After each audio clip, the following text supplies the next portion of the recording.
Aku tidak tahu. Kalau akhirnya seperti ini, di sini aku menikah dengan orang Afrika dengan sangat terpaksa. Aku ingin menangis, tapi percuma. Di sebuah desa kecil, di lereng Gunung Slamet, Jawa Tengah, hidup seorang perempuan muda bernama Rania Putri.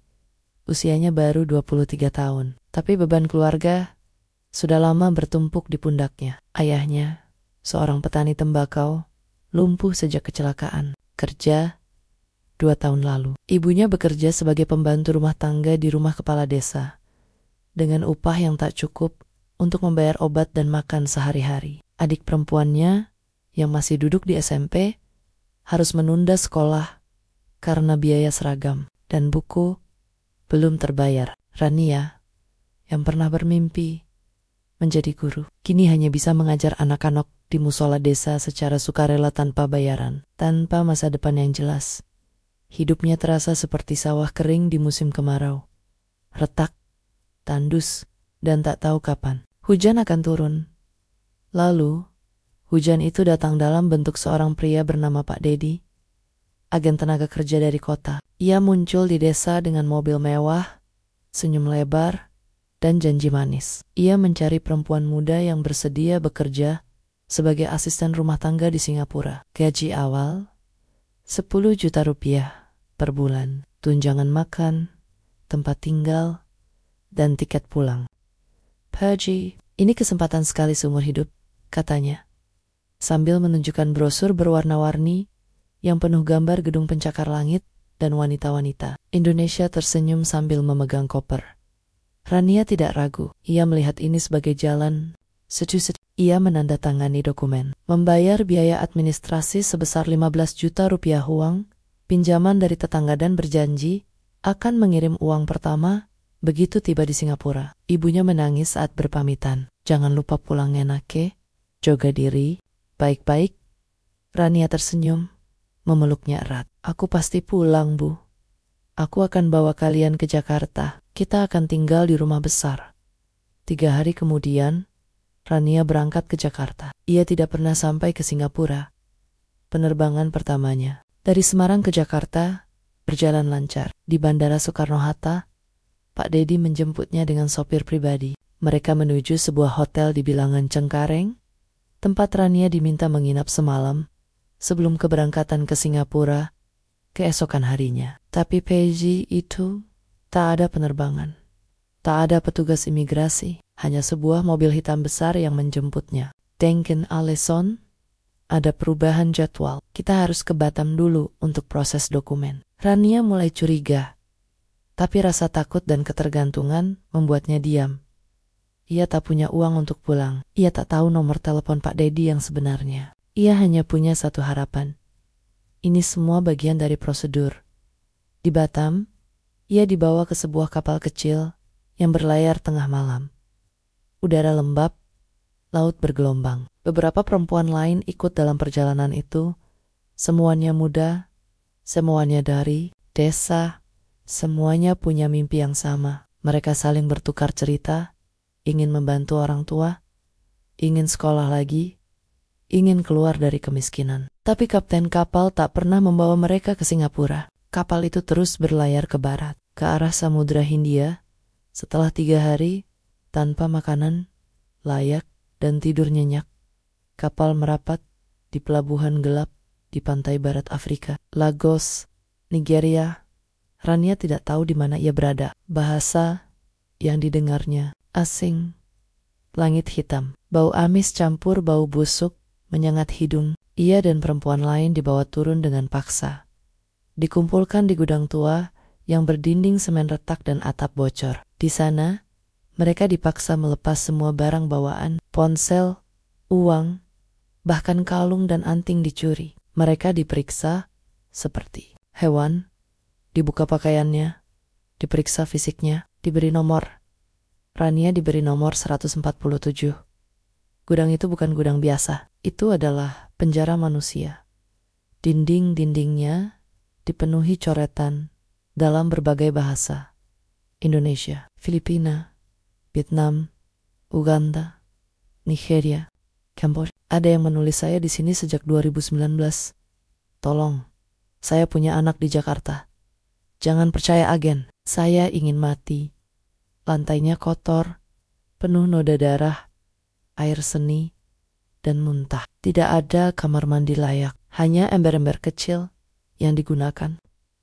Makanan hanya nasi basi dan sup bening yang rasanya seperti air cucian. Air minum dibatasi 1 gelas per hari. Penjaga-penjaganya adalah laki-laki bersenjata, berkulit gelap, berlogat campuran Inggris dan bahasa lokal. Mereka tidak pernah tersenyum. Mereka tidak pernah berbicara kecuali untuk memukul atau mengancam. Mereka menyebut tempat itu The Warehouse, gudang. Di hari pertama, Rania menangis tanpa henti.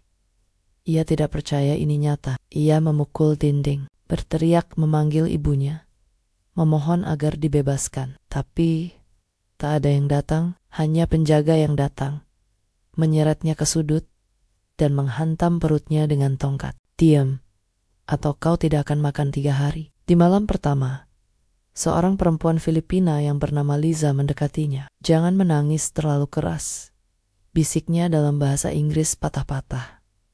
Mereka suka melihat kita menangis. Tapi jangan menyerah, kita harus bertahan. Liza menceritakan bahwa ia sudah di sana selama 18 bulan. Dijebak dengan janji kerja di Dubai, dibawa ke sini. Dipaksa menjadi pekerja seks, dan dijual dari satu pembeli ke pembeli lain. Ia kabur 2 kali, tapi selalu ditangkap kembali. Mereka punya jaringan di seluruh Afrika Barat, katanya. Dan mereka dilindungi oleh orang-orang berkuasa. Rania menggigil. Ia mulai mengerti. Ini bukan salah paham. Ini perdagangan manusia skala besar, dan ia hanyalah satu dari ratusan mungkin ribuan korban yang hilang tanpa jejak.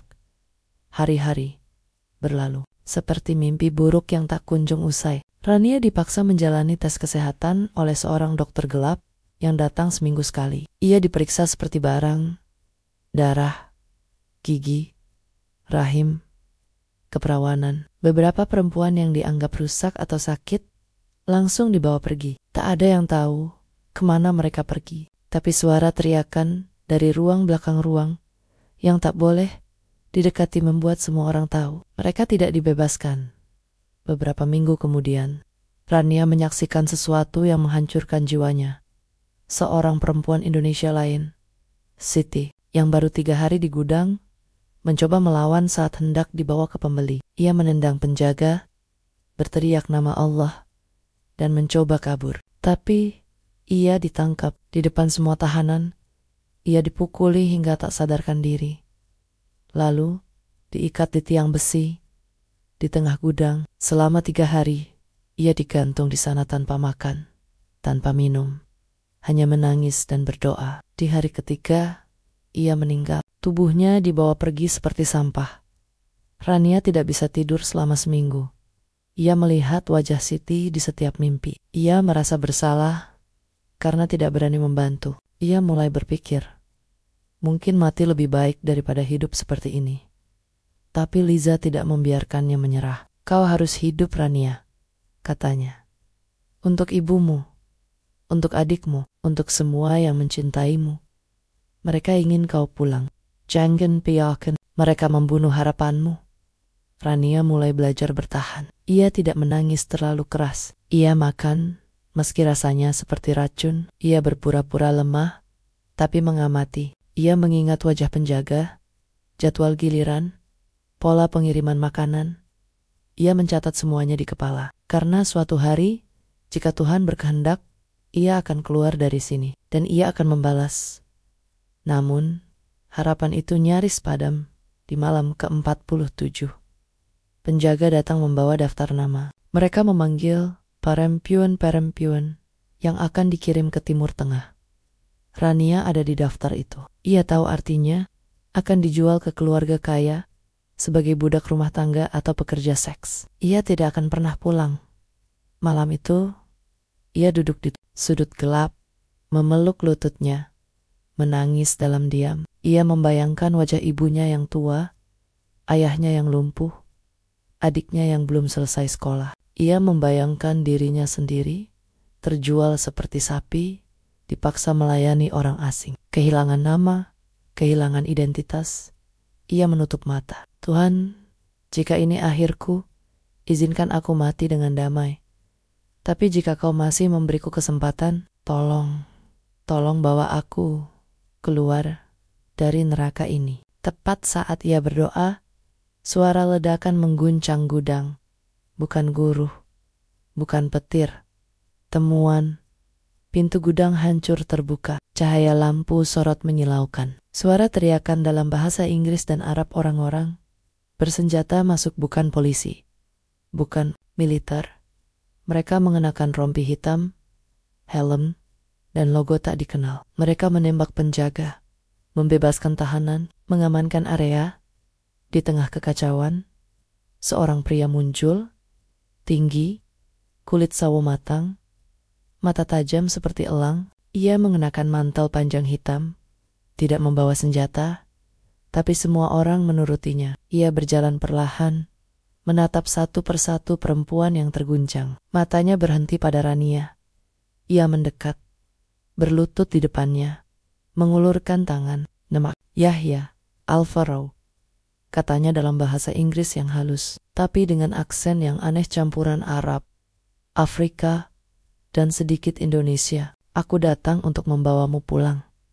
Rania tidak bisa bicara. Ia hanya menatapnya.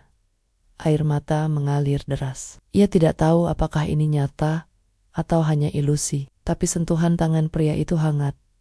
Suaranya tenang, matanya tidak seperti penjaga. Matanya peduli. Yahya membantunya berdiri. Ia menyelimuti Rania dengan jaketnya. Kau aman sekarang, bisiknya. Aku janji. Di luar, mobil-mobil hitam berjejer. Para korban dinaikkan ke dalamnya. Liza tersenyum pada Rania. Lihat, aku bilang jangan menyerah. Dalam perjalanan keluar dari gudang, Rania melihat mayat penjaga berserakan di lantai. Api mulai membakar bagian belakang gudang. Asap hitam mengepul ke langit malam. Tempat yang pernah menjadi neraka itu sekarang terbakar. Tapi Rania tidak merasa lega. Ia merasa hampa. Tubuhnya bebas, tapi jiwanya masih terkurung. Ia tidak tahu siapa Yahya. Ia tidak tahu mengapa ia diselamatkan. Ia tidak tahu apakah ini awal dari kebebasan atau hanya babak baru dari mimpi buruk. Saat mobil melaju menjauh dari gudang, Yahya duduk di sampingnya. Ia menyerahkan botol air. Minumlah, kau butuh kekuatan. Rania menatapnya. Suaranya serak. Kenapa kau menyelamatkanku? Yahya diam sejenak. Matanya menatap keluar jendela, ke arah kota Lagos yang gelap dan berbahaya. Karena aku tahu rasanya dikhianati oleh orang. Rania terbangun di sebuah kamar putih bersih, dikelilingi bau lavender dan suara ombak yang tenang. Cahaya lembut masuk melalui jendela besar, menghadap ke laut. Ia tidak mengenali tempat ini. Ia duduk perlahan, tubuhnya masih lemah. Perban membungkus lengannya. Di samping ranjang, botol infus menggantung dan monitor detak jantung berbunyi pelan. Ini bukan gudang. Ini bukan neraka. Ini surga. Pintu terbuka. Seorang perempuan berpakaian putih perawat masuk dengan senyum hangat. Kau sudah sadar. Alhamdulillah, katanya dalam bahasa Inggris, campur sedikit Indonesia. Kau dalam keadaan aman. Tuan Yahya sudah menunggu. Yahya. Nama itu membangkitkan memori malam itu. Ledakan. Asap. Tangan yang mengulur. Rania merasa bingung. Apakah semua itu nyata? Beberapa jam kemudian, setelah diperiksa dokter dan diberi makanan ringan, Yahya datang. Ia mengenakan kemeja linan putih, rambut rapi, wajah tenang, matanya menatap Rania dengan kelembutan yang belum pernah ia lihat sejak diculik. Kau butuh waktu, katanya pelan. Tidak apa-apa, jika kau belum siap bicara. Tapi aku ingin kau tahu, kau tidak sendiri lagi. Yahya menjelaskan bahwa villa ini terletak di tepi pantai utara Lagos. Tempat ini dirancang sebagai tempat pemulihan bagi korban perdagangan manusia. Meski sangat sedikit yang tahu, ia memiliki jaringan keamanan pribadi, dokter, psikolog, dan mantan korban yang kini menjadi pelatih. Aku tidak menyelamatkanmu karena kebetulan, ujarnya. Aku sudah lama mengawasi gudang itu. Rania bertanya, Kenapa aku? Ada Rechusen, perempuan di sana. Yahya menunduk. Karena kau satu-satunya yang masih mencatat nama-nama penjaga di kepalamu. Aku butuh saksi yang ingat tapi sekarang aku menyelamatkanmu karena aku tidak tahan melihat matamu. Seperti aku dulu. Rainier tidak mengerti maksudnya, tapi ia merasakan kejujuran dalam suaranya. Hari-hari berikutnya, Rania mulai pulih.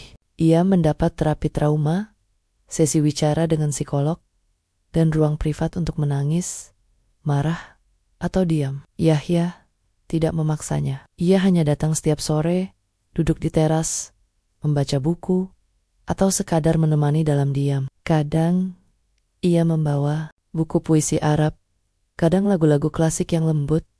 Lama-kelamaan, Rania mulai bicara. Ia bercerita tentang desanya, keluarganya, mimpi yang hancur. Yahya mendengarkan tanpa menghakimi. Ia bahkan mengirim tim ke Indonesia untuk memastikan keluarga Rania aman dan membayar utangnya kepada tetangga.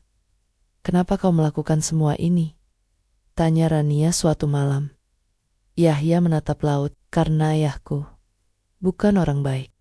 Dan aku lelah menjadi bayangan yang diam. Rania merasa ada sesuatu yang disembunyikan. Tapi ia tidak memaksa. Yang ia tahu, untuk pertama kalinya sejak berbulan-bulan, ia merasa aman.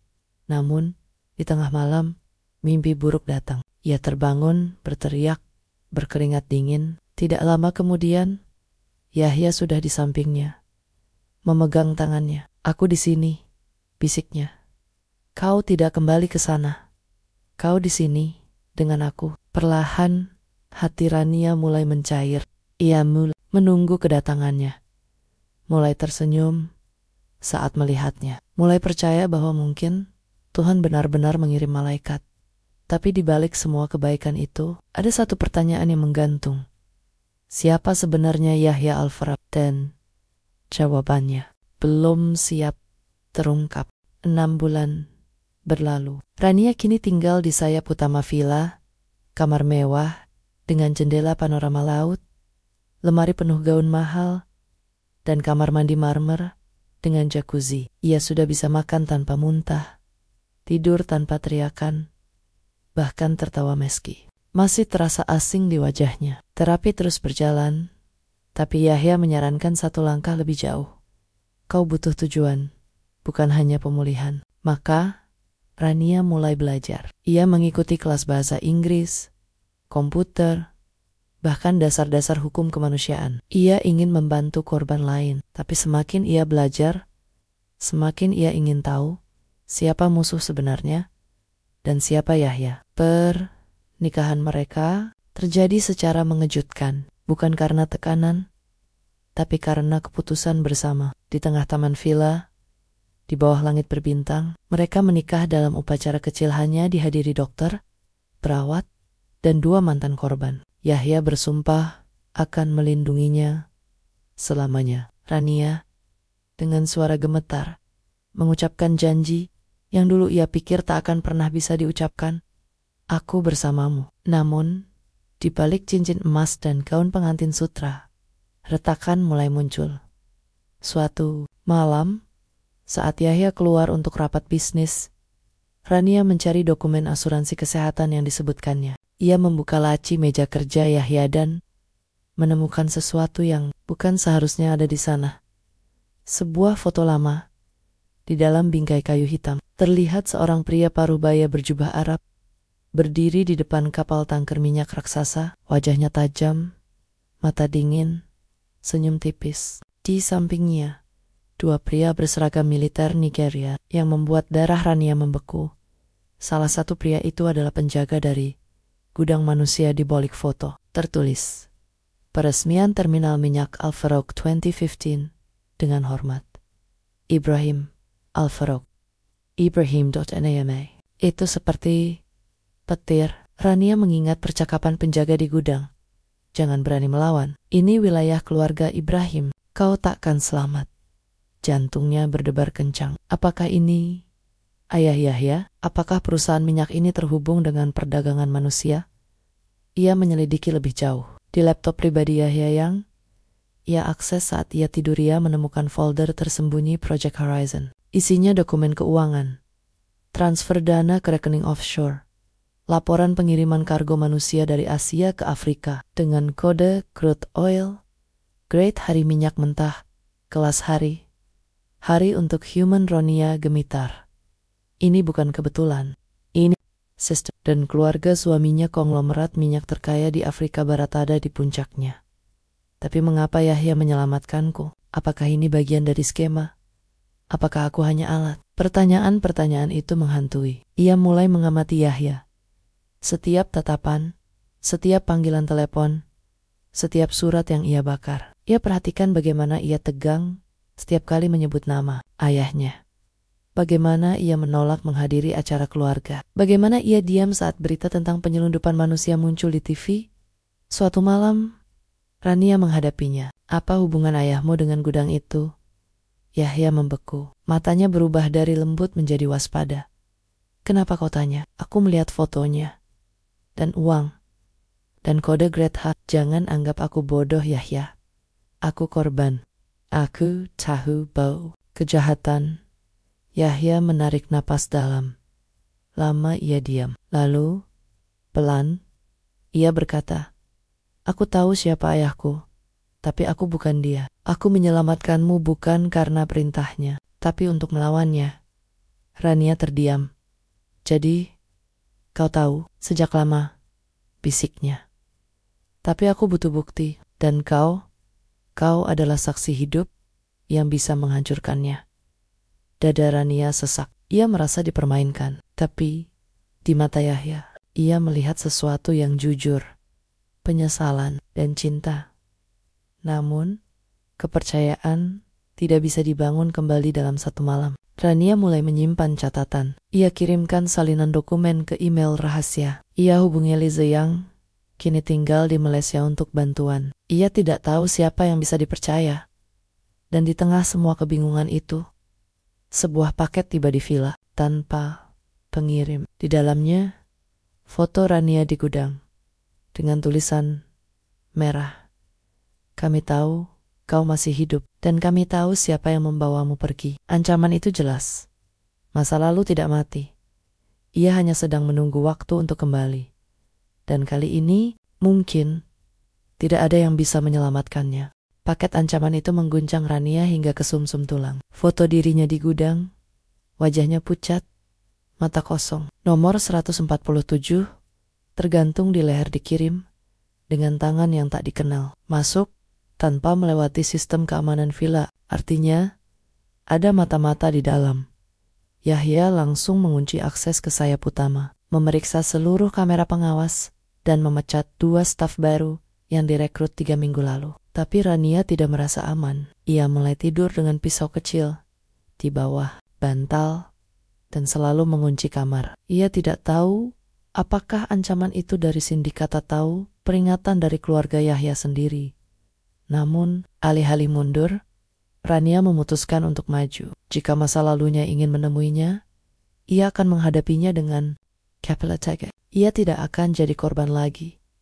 Dengan bantuan Liza di Malaysia yang kini bekerja dengan jaringan aktivis anti perdagangan manusia, Rania mulai menyusun peta jaringan perdagangan dari Asia ke Afrika. Liza mengirimkan data, nama agen di Indonesia, jalur penyelundupan melalui Batam dan Singapura, kapal-kapal yang digunakan, dan pola pengiriman korban ke Nigeria. Semua jalan mengarah ke satu nama, PT Nusantara Sejahtera, perusahaan tenaga kerja yang ternyata fiktif tapi didanai oleh perusahaan minyak besar, Alpha Rock Energy Group. Rania menatap layar, jantung berdebar. Jadi Pak Dedi, hanyalah dari mesin ini? Yahya mengangguk pelan saat ia memperlihatkan bukti. Ayahku tidak hanya mengendalikan minyak, ia juga mengendalikan manusia. Mereka yang tidak bisa membayar utang, yang terlilit kemiskinan, dijadikan komoditas, diangkut seperti minyak mentah, dijual seperti gas alam. Dan kau tahu semua ini? Tanya Rania. Suaranya tajam. Sejak aku remaja, jawabnya. Mata berkaca-kaca. Aku melihat ayahku menerima laporan tentang pengiriman. Aku mendengar dia tertawa. soal biaya operasional yang lebih rendah daripada tenaga kerja resmi. Aku tahu, tapi aku tak berdaya. Aku anak bungsunya, dianggap lemah, dianggap tidak layak mewarisi kerajaan. Rania terdiam. Ia mulai mengerti. Yahya bukan sekadar penyelamat. Ia adalah pengkhianat dalam keluarga sendiri. Lalu mengapa kau menunggu selama ini? Tanya Rania. Karena butuh bukti yang bisa menghancurkan mereka selamanya. Bukan hanya menutup satu gudang, tapi membongkar seluruh sistem. Dan kau adalah kunci terakhir. Rania merasa seperti terjebak antara dua dunia. Di satu sisi, kebencian terhadap orang-orang yang merampas. Di sisi lain, cinta yang tumbuh perlahan pada pria yang mungkin juga menggunakan dirinya. Namun, ia tidak punya waktu untuk ragu. Ia ingin balas dendam. Ia mulai menyelidiki nasib korban lain. Dengan bantuan tim keamanan Yahya yang setia seorang mantan tentara bernama Kwame melacak jejak parempion-parempion yang dibawa dari gudang. Beberapa dikirim ke Timur Tengah sebagai pembantu rumah tangga, dipaksa kerja 20 jam sehari, disiksa, bahkan dibunuh. Salah satunya, seorang gadis Filipina bernama Mia, ditemukan tewas di Dubai, tubuhnya dibuang di gurun. Laporan polisi menyebutnya kecelakaan lalu lintas, tapi autopsi rahasia menunjukkan tanda penyiksaan. Rania menangis membaca laporan itu. Ia melihat wajah Siti, wajah Liza, wajah dirinya sendiri. Ia bersumpah, aku akan membuat mereka semua membayar. Namun, ancaman. Terus email terenkripsi masuk ke akun rahasia Rania. Kau pikir kau bisa lari dari takdirmu? Kami tahu kau sedang mengumpulkan bukti. Hentikan, atau keluargamu di Jawa akan menjadi yang berikutnya. Rania panik. Ia langsung menelepon desanya. Ibunya menjawab dengan suara gemetar. Ada orang asing datang kemarin, tanya-tanya soal kamu. Mereka kasih uang, tapi kami tak mau. Rania menangis. Ia tidak bisa membiarkan keluarganya terluka, tapi ia juga tidak bisa berhenti. Yahya melihat keputusasaannya. Kita harus bertindak cepat. Kalau kita tunggu, mereka akan membunuh saksi-saksi. Kita harus bocorkan semuanya sekarang. Tapi kita belum punya cukup bukti hukum. Kata Rania, kalau kita salah langkah, mereka akan menghancurkan kita sebelum sempat bicara. Yahya menatapnya dalam. Kalau begitu, kita butuh orang dalam. Seseorang yang tahu sistem dari dalam. Seseorang yang pernah bekerja untuk ayahku. Rania mengerti. Mereka butuh pengkhianat lain. Dan kebetulan, ada satu nama yang muncul dari Det. Kwanggen Aminah Daud, mantan Direktur Keuangan Alvaro Energy, dipecat 2 tahun lalu karena pelanggaran internal. Tapi menurut rumor, ia diusir karena menolak mencuci uang perdagangan manusia. Dia tinggal di London sekarang, kata Kwame. Tapi dia tidak mau bicara dengan siapapun. Trauma berat. Rania tidak peduli. Aku akan pergi ke sana. Harus bicara dengannya. Yahya menolak. Terlalu berbahaya. Mereka pasti mengawasi. Kalau aku tidak melawan sekarang, kata Rania, mata tajam, aku selamanya akan jadi korban. Aku bukan barang. Aku bukan nomor ke-147. Aku Rania Putri, dan aku akan menghancurkan mereka yang merampas hidupku. Yahya terdiam. Ia melihat api dalam dirinya, api yang dulu ia kira telah padam selamanya. Untuk pertama kalinya, ia tidak melihat Rania sebagai korban yang butuh dilindungi. Ia melihatnya sebagai pejuang. Dan mungkin pejuang inilah yang akan menyelamatkannya dari bayang-bayang ayahnya, dari dendam yang membelenggunya, dari dunia yang selama ini membuatnya menjadi pangeran tanpa hati. Tapi di balik semua tekad itu, bayangan Ibrahim Al-Faruq membayangi. Di kantornya di Lagos, ia menerima laporan Rania dan Yahya sedang mencari Aminah. Mereka tahu terlalu banyak. Ibrahim tersenyum dingin. Biarkan mereka datang. Aku ingin melihat sampai sejauh mana anakku berani melawan darahnya sendiri. Karena dalam darah hanya ada satu hukum. Keluarga selalu menang. Penerbangan ke London dilakukan dengan identitas palsu. Rania menyamar sebagai pekerja kemanusiaan dari UNICEF, dibantu oleh jaringan aktivis yang dipercaya Liza. Yahya tidak ikut dia, harus tetap di Lagos untuk mengawasi pergerakan ayahnya. Tapi ia memberi Rania sebuah telepon aman kode enkripsi dan satu pesan, jangan percaya siapapun, dan pulanglah dengan selamat.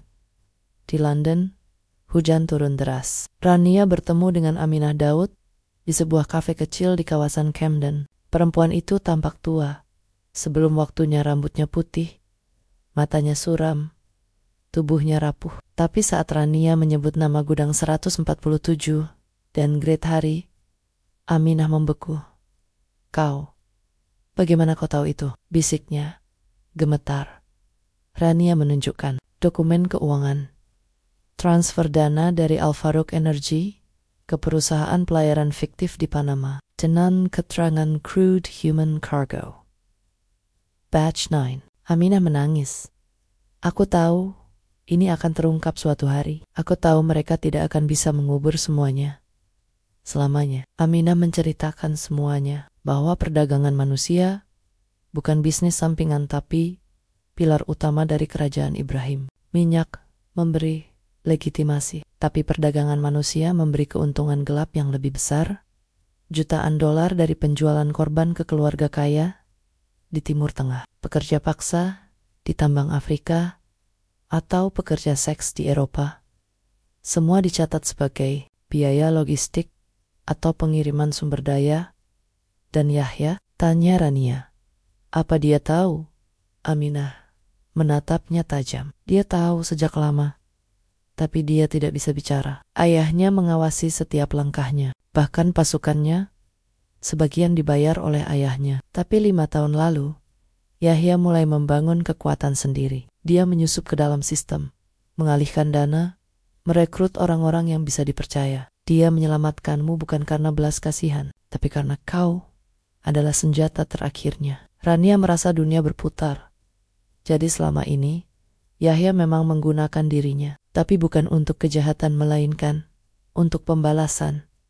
Apa yang harus kulakukan? Tanya Rania. Kau harus memilih, kata Aminah. Apakah kau ingin keadilan?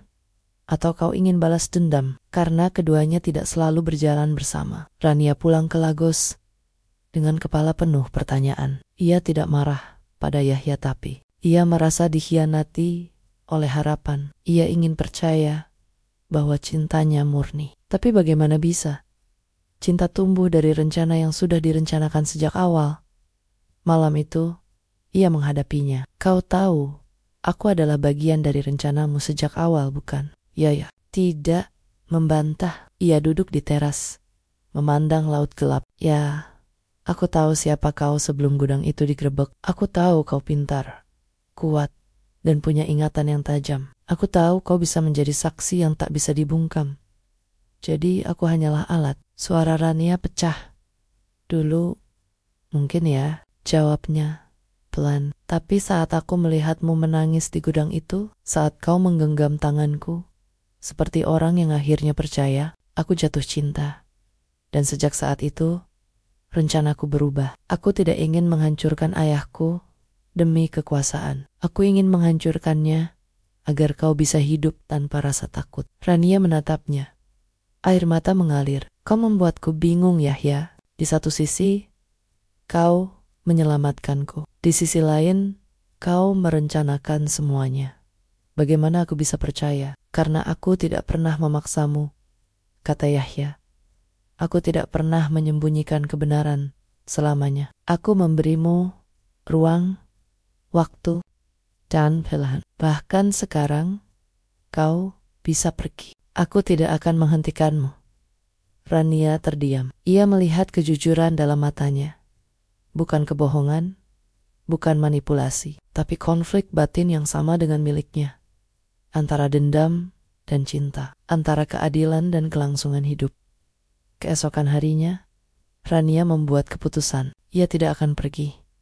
Tapi ia juga tidak akan jadi alat. Ia akan memimpin. Ia dan Yahya menyusun strategi bersama. Mereka akan bocorkan bukti ke Interpol, PBB, dan media internasional, tapi dengan satu syarat. Semua korban harus dilindungi. Dan semua pelaku harus diadili, bukan dibunuh. Namun, rencana itu bocor 2 hari sebelum peluncuran data Vela diserang. Bukan serangan bersenjata, tapi serangan digital. Semua server diretas, data dienkripsi, dan sistem keamanan lumpuh. Di dinding kantor Yahya, muncul pesan di layar, "Anak durhaka, kau pikir darah bisa ditolak? Aku melahirmu, aku bisa menghancurkanmu." Yahya tahu, ini peringatan terakhir dari ayahnya. Tapi Rania tidak takut lagi. Ia mengeluarkan salinan cadangan, data yang ia simpan di kartu memori tersembunyi dalam buku puisi yang diberikan Yahya padanya di hari pertama pemulihan. Mereka tidak tahu, kata Rania, tersenyum tipis. "Aku sudah tidak percaya pada sistem, aku percaya pada ingatan." Yahya menatapnya, kagum. "Kau lebih kuat dari yang kubayangkan, karena kau tidak menyelamatkanku," kata Rania. "Kau hanya memberiku kesempatan untuk menyelamatkan diriku sendiri." Di tengah malam, mereka mengirimkan semua bukti ke 3 lembaga internasional dengan nama korban disembunyikan. Tapi cukup untuk memicu penyelidikan global. Tapi pagi itu, berita Mongkyol Aminah Daud ditemukan tewas di apartemennya. Polisi menyebutnya bunuh diri, tapi Rania tahu ini peringatan. Dan ini baru permulaan. Yahya memeluknya erat. "Kita tidak bisa mundur lagi." Rania mengangguk. "Kita tidak akan, tapi kali ini kita melawan bukan hanya untuk balas dendam. Kita melawan untuk semua yang pernah kehilangan suara." Di kejauhan, dari menara tertinggi Lagos, Ibrahim Al-Faruq memandang kota dari jendela kantornya. Ia membaca laporan tentang kebocoran data. Ia tidak marah, ia tersenyum. "Biarkan mereka bermain. Aku sudah mengatur segalanya. Kau, anakku, karena dalam perang keluarga hanya yang lahir dari darah yang bisa bertahan." Setelah kebocoran data, dunia mulai berguncang. Interpol membuka penyelidikan internasional terhadap Al-Faruq Energy Group atas dugaan keterlibatan dalam perdagangan manusia lintas benua. Media global menyorot kasus Great High, menyebutnya sebagai salah satu jaringan perdagangan manusia terbesar dalam 1 dekade. Beberapa bank membekukan rekening perusahaan. Kementerian Luar Negeri Indonesia memanggil Duta Besar Nigeria untuk klarifikasi. Tapi di tengah sorotan itu, tidak satu pun tahanan ditangkap. Ibrahim Al-Faruq masih bebas. Ia tampil di konferensi pers, menangis, menyatakan dirinya korban fitnah. "Saya seorang dermawan. Saya membangun rumah sakit, sekolah, masjid. Bagaimana mungkin saya terlibat kejahatan seperti ini?" Ia menyolokkan mantan karyawan, tidak puas, dan media asing yang ingin menjatuhkan ekonomi Afrika. Opini publik terbelah. Banyak yang percaya, banyak juga yang meragukan. Bagi Rania, ini bukan kejutan. Mereka terlalu kuat. Mereka punya uang, media, dan politisi di saku. Kita butuh lebih dari bukti. Kita butuh pengakuan dari dalam. Yahya setuju. Kita butuh saksi yang tidak bisa dibeli. Seseorang yang pernah berdiri di sisi ayahku dan berani berbalik melawannya. Mereka mengalihkan fokus ke Kapten Musa, mantan komandan keamanan gudang manusia. Ia yang memukul Rania, yang mengawasi penyiksaan Siti, yang menjual perempuan ke pembeli. Ia kabur setelah penggerebekan. Tapi intelijen rahasia menunjukkan ia bersembunyi di sebuah desa terpencil di Chad. Dilindungi oleh milisi bayaran, dia akan mati sebelum bicara, kata Kwame, kepala keamanan Yahya. Dia setia pada uang ayahmu, tapi dia juga manusia, kata Rania. Dan manusia punya rasa takut, punya keluarga, punya dosa yang ingin diampuni. Mereka memutuskan untuk pergi secara diam-diam, bukan dengan pasukan, tapi dengan pendekatan. Rania ingin menghadapinya langsung, bukan untuk memukul, tapi untuk membuatnya bicara. Perjalanan ke Chad penuh bahaya. Mereka menyamar sebagai pekerja LSM kesehatan. Saat tiba di desa, mereka menemukan Musa hidup dalam kemewahan palsu. Rumah batu, mobil bekas, anak-anak yang tidak tahu asal uang ayah mereka.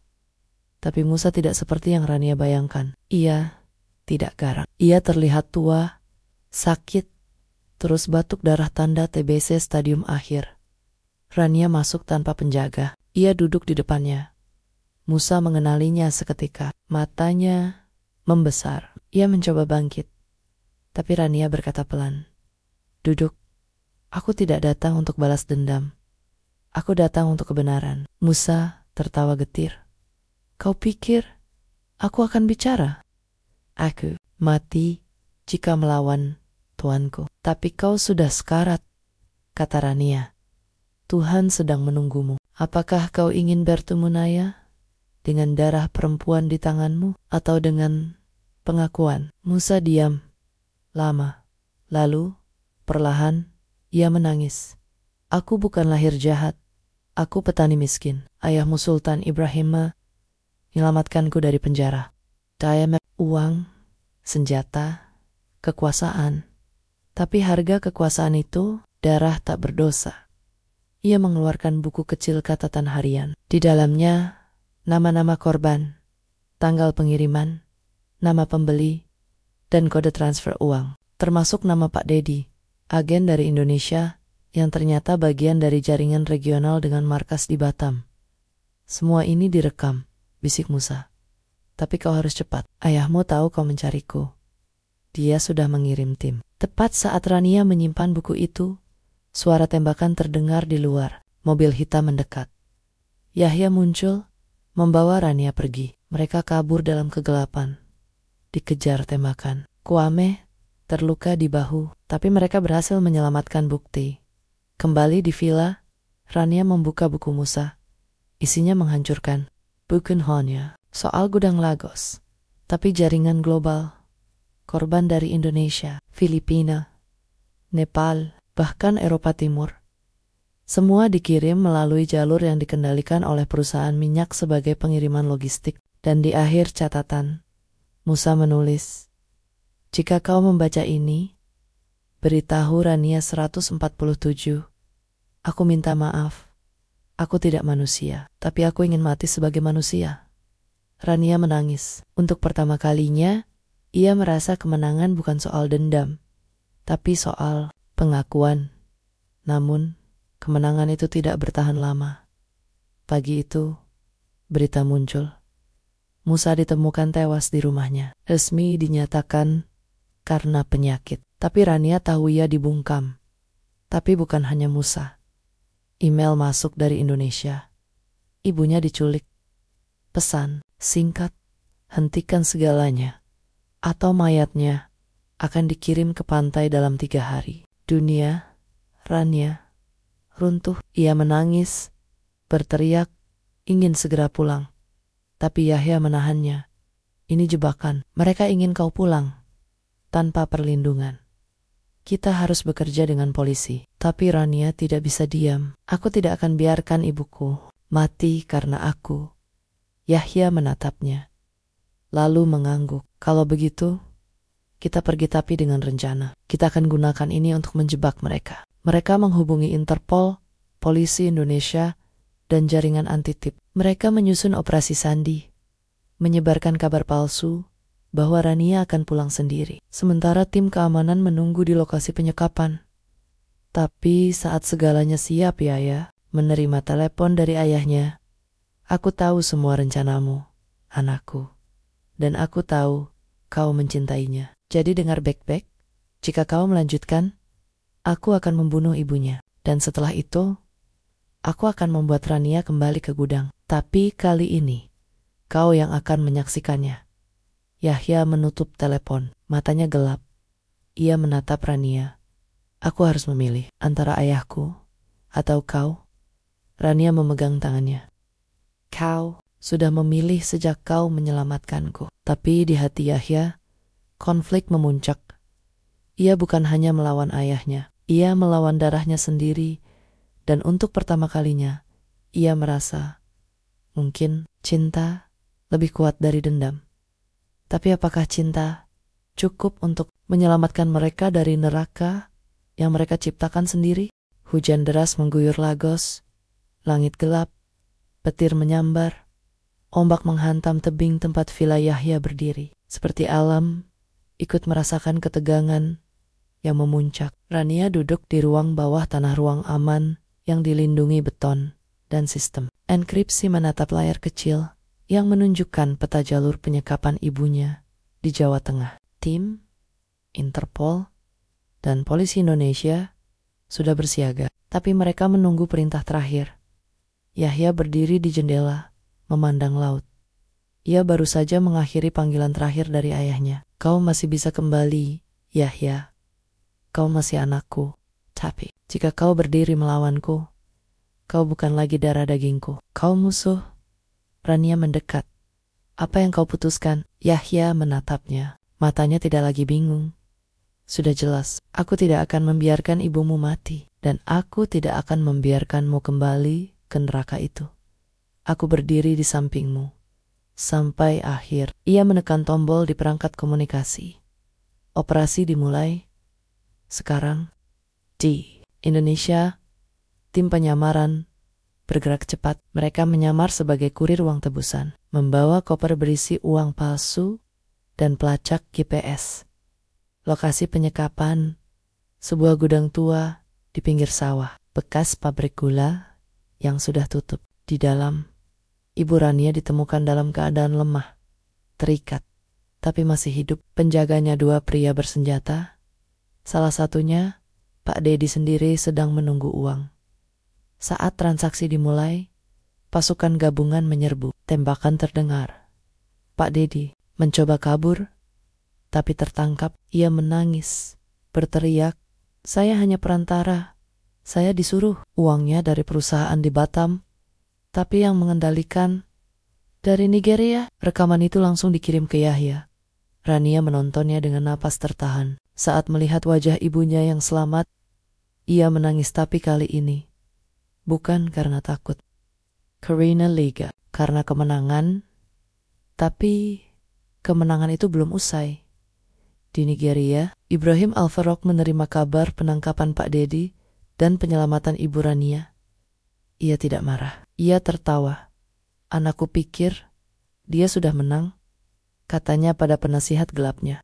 "Ini bukan akhir. Ini awal dari pelajaran terakhir. Aku akan tunjukkan padanya apa artinya menjadi raja yang sebenarnya." Ia memberi perintah. "Hancurkan villa. Tangkap Rania. Biarkan Yahya melihatnya dibawa pergi, tapi jangan bunuh. Aku ingin dia merasakan apa yang kurasakan saat ibunya meninggal karena pengkhianatan." Malam itu, villa diserang. Bukan dengan peluru, tapi dengan pasukan bayaran bersenjata, lengkap, menggunakan helikopter dan kendaraan taktis. Mereka menyerang dari laut dan darat. Sistem keamanan sempat memberi peringatan, tapi Yahya dan Rania hampir tidak sempat kabur. Kwame gugur membela pintu utama. Dua penjaga lain terluka parah. Yahya membawa Rania ke terowongan bawah tanah jalan keluar darurat yang hanya diketahui sedikit orang. Tapi saat mereka hampir mencapai mobil, tembakan menghantam Yahya di dada. Ia jatuh. "Lari," teriaknya. "Jangan pedulikan aku." Tapi Rania tidak mau. Ia menyeretnya masuk ke mobil, menyetir dalam hujan deras, sambil menekan luka Yahya dengan jaketnya. Darah membanjiri kursi. Yahya pingsan. Rania mengemudi selama 2 jam, tanpa tahu arah. Sampai akhirnya menemukan klinik kecil di pinggiran kota yang dikelola oleh dokter LSM. Dokter itu mengenali Rania dari pemberitaan. Kau, korban dari gudang manusia itu." Rania mengangguk, berlinang air mata. "Tolong selamatkan suamiku." Di klinik, Yahya dinyatakan kritis. Peluru mengenai dekat jantung. Operasi darurat dilakukan. Rania menunggu selama 12 jam. Tanpa tidur, tanpa makan. Ia hanya berdoa, membaca Al-Quran, dan memegang foto pernikahan mereka. Saat Yahya akhirnya membuka mata, yang pertama ia katakan adalah, "Kau selamat." Rania menangis. "Kita selamat, tapi perang belum selesai." Yahya tersenyum lemah. "Ayahku tidak akan berhenti, tapi Aku juga tidak akan mundur. Aku sudah kehilangan terlalu banyak untuk menyerah sekarang. Rania mengeluarkan buku catatan Musa, rekaman Pak Dedi, dan semua bukti yang tersisa. Kita akan bocorkan semuanya. Tidak hanya ke Interpol, kita akan ke media dunia. Kita akan tunjukkan wajah asli Ibrahim Al-Faruq. Yahya mengangguk. Tapi kali ini, kita tidak hanya melawan dia. Kita melawan sistem. Uang, kekuasaan, korupsi, tapi kita punya satu senjata yang dia tidak punya. Apa itu? Tanya Rania. Kita punya cinta dan kebenaran. Di London, Aminah Daud yang ternyata tidak mati. Hanya berpura-pura atas bantuan. Jaringan aktivis muncul dalam konferensi pers rahasia. Ia membawa dokumen keuangan asli, rekaman suara Ibrahim, dan daftar nama pejabat yang menerima suap. Ia menyatakan, saya dulu bagian dari mesin itu. Tapi hari ini, saya berdiri untuk korban, untuk Rania, untuk semua yang tidak bisa bersuara. Di Indonesia, Pak Didi, dalam interogasi, mengungkap jaringan agen tenaga kerja ilegal yang tersebar di 15 provinsi semuanya terhubung ke perusahaan cangkang yang didanai oleh Al-Faruq. Di Lagos, rakyat mulai marah. Demonstrasi pecah di depan kantor Al-Faruq Energy. Korban lain tampil ke publik. Media lokal mulai memberitakan kebenaran. Ibrahim Al-Faruq akhirnya ditahan oleh pihak berwenang Nigeria atas tekanan internasional. Saat dibawa keluar dari menara kantornya, ia menatap langit, lalu berbisik, kau menang anakku, tapi kau tidak akan pernah benar-benar bebas dari darahku. Di klinik, Rania memegang tangan Yahya. Ia lemah, tapi hidup. Kita berhasil, bisiknya. Yahya menatap matanya. Tidak, kita baru mulai. Karena keadilan bukan akhir dari cerita. Itu awal dari yang baru. Rania tersenyum. Untuk pertama kalinya, ia merasa damai.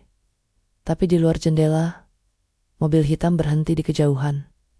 Seseorang memotret villa, dan di teleponnya muncul pesan. Target masih hidup. Tunggu perintah selanjutnya. Perang mungkin berakhir, tapi bayang-bayangnya masih panjang. 6 bulan berlalu. Lagos kini berubah. Di bekas lokasi gudang manusia, berdiri sebuah gedung putih dengan tulisan emas. Pusat Pemulihan Rania. Tempat kembali menjadi manusia. Di dalamnya, ratusan korban perdagangan manusia dari berbagai negara mendapatkan tempat tinggal, terapi trauma, pelatihan keterampilan, dan pendidikan. Beberapa di antaranya kini menjadi konselor, membantu sesama yang baru lolos dari neraka. Di halaman depan, patung perempuan tanpa wajah berdiri di atas pecahan rantai simbol, semua korban yang kehilangan identitas. Di bawahnya, terukir kalimat, kami pernah dijual. Kini kami bersuara. Rania berdiri di teras pusat itu, mengenakan kemeja sederhana dan kerudung biru tua. Ia tidak lagi mengenakan gaun mewah atau berdiam di villa megah. Ia memilih hidup dekat dengan mereka yang pernah seperti dirinya. Di tangannya, ia memegang buku harian, bukan catatan keuangan gelap, tapi catatan harian dari mantan korban yang mulai belajar menulis kembali. Di sampingnya, Yahya duduk di kursi roda, wajahnya lebih tenang. Tubuhnya belum sepenuhnya pulih dari luka tembak, tapi matanya bersinar. Ia tidak lagi pangeran minyak yang ditakuti. Ia kini dikenal sebagai Yahya Al-Faruq, dermawan yang membongkar kerajaan ayahnya sendiri. Sidang pengadilan internasional terhadap Ibrahim Al-Faruq telah berakhir. Ia dihukum seumur hidup karena kejahatan kemanusiaan, perdagangan manusia, dan pencucian uang. Perusahaannya dibekukan, asetnya disita. Nama Al-Faruq yang dulu disegani kini menjadi simbol kejahatan terorganisir. Tapi bagi Rania dan Yahya, hukuman itu bukan akhir. Itu adalah awal dari pembebasan sejati. Suatu sore, saat matahari mulai tenggelam di atas Samudra Atlantik, Rania duduk di pantai, dekat pusat rehabilitasi. Ia membaca surat dari adiknya. Kak, aku sudah lulus SMP. Aku dapat beasiswa ke Jakarta. Terima kasih karena kau selalu kirim uang. Aku bangga jadi adikmu. Air mata mengalir, tapi kali ini bukan air mata trauma. Air mata kebahagiaan Yahya mendekat, berjalan perlahan dengan bantuan tongkat. Ia duduk di sampingnya. Apa yang membuatmu tersenyum? Hidup, jawab Rania. Aku dulu pikir, aku tidak akan pernah bisa merasakannya lagi. Yahya menggenggam tangannya. Aku juga dulu pikir, aku terjebak dalam darah ayahku. Tapi, kau mengajarkanku bahwa kita bisa memilih jalan kita sendiri. Rania menatapnya. Kau menyelamatkanku 2 kali, Yahya. Pertama dari gudang. Kedua, dari dendamku sendiri. Yahya tersenyum. Dan kau menyelamatkanku dari menjadi seperti dia. Mereka diam, menatap laut, ombak datang dan pergi. Seperti masa lalu yang perlahan surut. Beberapa minggu kemudian, Rania diundang ke forum PBB di Geneva sebagai pembicara utama dalam kampanye global Stop Human Cargo. Di hadapan ribuan delegasi, ia berdiri tegak, suaranya tegas. Saya bukan hanya korban. Saya bukan nomor ke-147. Saya Rania Putri, perempuan dari desa kecil di Jawa.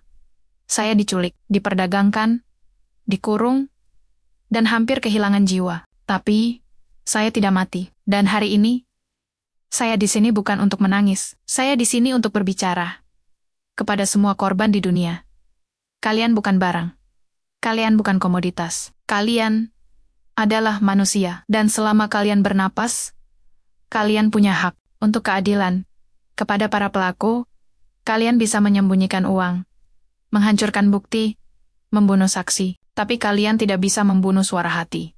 Karena kebenaran selalu menemukan jalannya. Tepuk tangan meledak. Beberapa delegasi menangis. Di barisan belakang, Yahya tersenyum. Matanya berkokok-koka. Malam itu, mereka kembali ke pusat rehabilitasi. Angin malam sejuk, bintang bersinar terang. Di teras kecil, Yahya menyerahkan sebuah kotak kecil pada Rania. Untukmu, di dalamnya, bukan perhiasan, tapi 1 botol kecil berisi pasir dari gudang manusia. Dengan label, dari neraka, menuju cahaya. Kau bilang kau ingin menghancurkan semua kenangan tentang tempat itu, kata Rania. Aku ingin kau simpan ini, kata Yahya. Bukan untuk takut, tapi untuk mengingat. Dari mana kau datang, dan seberapa jauh kau telah melangkah. Rania memeluknya erat. Lama, tidak ada kata-kata, hanya detak jantung, napas, dan rasa syukur yang dalam. Beberapa bulan kemudian, pusat rehabilitasi. Rania membuka cabang di Jakarta, bekerja sama dengan pemerintah Indonesia. Di hari peresmian, ibunya hadir. Mengenakan kebaya baru, menangis di pelukan putrinya. Aku tidak pernah bermimpi, kau akan jadi seperti ini. Ini semua karena ibu, bisik Rania. Karena ibu mengajariku untuk tidak menyerah. Di kejauhan, dari penjara maksimum security di utara Nigeria, Ibrahim Al-Farouk duduk di selnya yang sempit. Ia menonton rekaman pidato Rania di TV. Ia tidak marah, tidak tertawa. Ia hanya menatap. Lalu berkata pada penjaganya, anakku mungkin melawanku, tapi darahnya tetap milikku. Dan suatu hari, dunia akan tahu.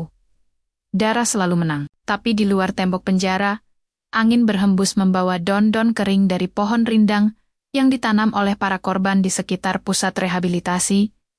Di bawah pohon itu, anak-anak korban belajar membaca. Di papan tulis, tertulis, kami bukan masa lalu kami. Kami adalah harapan yang baru. Dan di atas semua itu, langit biru membentang tanpa minyak, tanpa bayangan, tanpa gudang, hanya cahaya, hanya kebebasan, hanya hidup.